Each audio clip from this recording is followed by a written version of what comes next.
Now I'm going to move on to the Void Around Sunlight, which is a bit, although less pages, is a lot more of a meatier book, as it's heavily based within philosophy and heavily based within this postmodernistic abstract idea of a god dementia or a Boltzmann brain.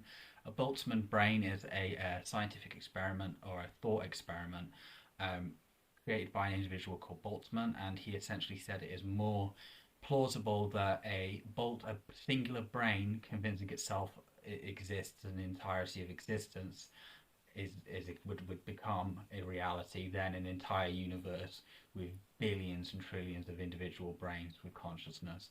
He said that it's more parsimonious for a Boltzmann brain to exist than the entire universe essentially, and this is what it was based on. It was based on this collective mind, this God mind, this Godhead, and I didn't want to just write a book about the hive mind because I felt like there was already a very good short story written about the hive mind, and it was by Andy Weir, I think, and it was called something like The Egg, and it's very interesting. I'd highly recommend reading it. I did a lot of research on hive minds before I wrote this book. I looked into Carl Jung's collective unconsciousness, which is not essentially it's not a hive mind, but it's more sort of in the synchronicity kind of realms, but I did a lot of look at the physics, like the Boltzmann brain thought experiment.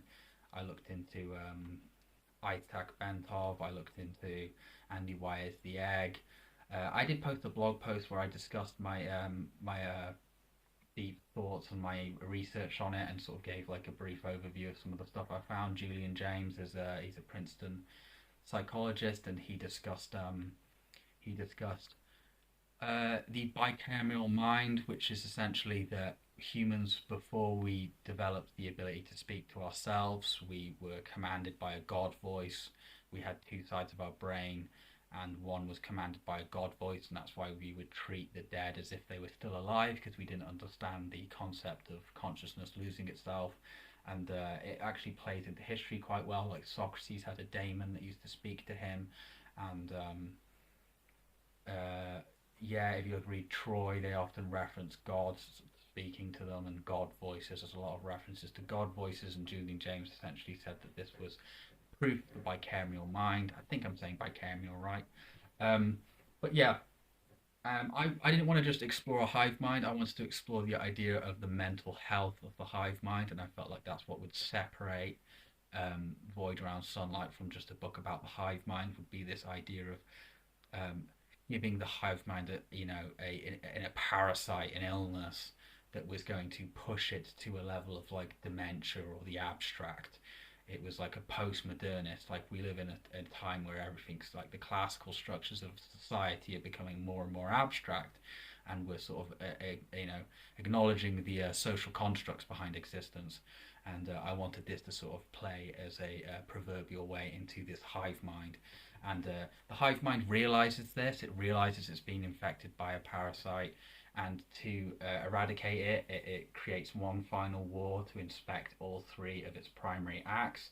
The void, which is evil's a bad word for it, but let's say evil, and then sunlight, which is like the best, the good, and then around, which is kind of the grey in between, but it also serves as like my sort of hearkening to Dante's Divine Comedy of Inferno, Purgatory, and Paradise, as the hive resides within Paradise, much like God did it in Dante's Inferno. Not Inferno, Dante's Divine Comedy. Oh, I suppose he resided in all three of the acts of it. But yeah, I wanted the man. The book plays through three characters. The final being the hive, the first being the man, who is supposed to be representative of sort of mankind and the evil of man. That's why he resides within the void. And then the purgatory is the muse to humanity, who resides within space, waiting for the dawn of humanity to begin. He sort of exists within this purgatory of lifeless existence, where he can marvel at great nebulas, stars, and all the wonders of the universe, but they're not conscious, so he never feels truly connected to them. And in this, every billions of years of waiting for humanity to begin, he grows almost insane, and he begins to hate time and hate his creator. And the hive itself um, is just out to identify the parasite and then identify how to act, how to solve the idea of its own mental illness, how to solve itself, which then leads to the hive to introspectively inquire if there could be anything that could live outside of itself. If God created everything, then who created God? It kind of harkens back to that almost childlike question that we ask. Well, at least I asked because I was brought up Christian. I'm not Christian anymore, by the way, but it's a very strong theological question. If there's a creator, then who created the creator? Which is the kind of question that I tried to answer within this book, albeit very ambitious. I did try and answer it, and I came up with two strong theories. Two theories that I felt were strong enough to put inside the book, which are at the end, where the hive begins to introspectively inquire what could have possibly led to this parasite, and whether or not anything could possibly exist outside of it. And the intention of the final war was to wipe the slate clean. It was essentially eradicating its creations. It was cutting loose the strings of the puppets that had been playing the play with. Hence why the Shakespearean quote, "All the world's a stage," is a very strong quote within this book, and it's a quote that I really wanted to emphasize through the character Angelica, who becomes increasingly relevant.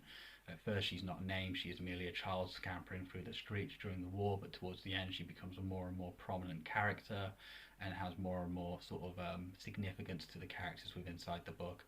Now, I've decided to make the man in the book a serial killer because I felt like I'd read a lot of very dark non-fiction and some fiction to get into the right. I wanted this book to be as authentic as I possibly could when it came to all three of the purgatory, the void, and the sunlight. I didn't want to sort of I don't know how to say it, skip dodge on any of them. I didn't want to sort of wing it. I wanted to really just have a level of knowledge, and even if I didn't use a lot of that knowledge, I just wanted to have it there. So when I wrote, it felt authentic. It felt like I was really describing things that I'd read from accounts. I read Elie Wiesel's Night. I read a book about a doctor who worked with Joseph Mengele in Auschwitz, the Rwandan genocide, Unit 731, the rape of Nanking. I read a lot of very dark media, which particularly wasn't particularly beneficial to my mental health, if I'm honest. It was a lot to take in for a long time, but I felt like I really just needed to write and just make the void a true representative of the void. I didn't want to write the void and it wasn't the void. It needed to be the void. And I knew with the sunlight, I couldn't possibly describe the sunlight because we can identify with the most evil of evil because we've seen it and there's historical context and there's historical evidence of this. But with the sunlight, it's this abstract concept of divinity almost. And you can say there's like sunlight and human good, which there is, and there's beautiful things, and there's as evil as humans can be, they can be equally as beautiful. But I needed the sunlight to be the divine creator's level of sunlight, which is why it almost enters the realms of abstract when the creator comes. And that was a very hard scene for me to write because I had to write the physical description of essentially the creator itself, the architect of the universe, and what it could look like, how it would present itself, and what kind of existence it would reside in, without just plagiarizing like a theological or ideological religion or anything that already existed. I wanted it to be as original as I possibly could. The Purgatory was probably the funnest part to write, and I actually used a lot of an old book that I wrote that explored a being stuck in the purgatory of the universe. So that came in very handy, and I rejigged it a lot and reworked it and obviously matured it to where I am now. And I'm very proud of The Void Around Sunlight. It's a book where I really felt like I didn't pull any punches. I didn't commercialize. That's not a particularly good word to use, but I didn't commercialize anything. I really just let myself loose on this and really just let myself just have fun with it, write as crazy as I could, write as crazy as I wanted to, give it all the kind of philosophical grandeur and authenticity, and do a lot of research before I wrote it, and really just give the story the kind of shot that I felt like it deserved, and the shot that I felt like would differentiate it from a lot of other books. I'm very proud of it, and it's got some good reviews. And honestly, every review that I get that is good, it really, really makes my day, because this is what being a writer is about. Is it's about people reading your work and finding something that them, that they can enjoy or they can think about, or that maybe even inspires them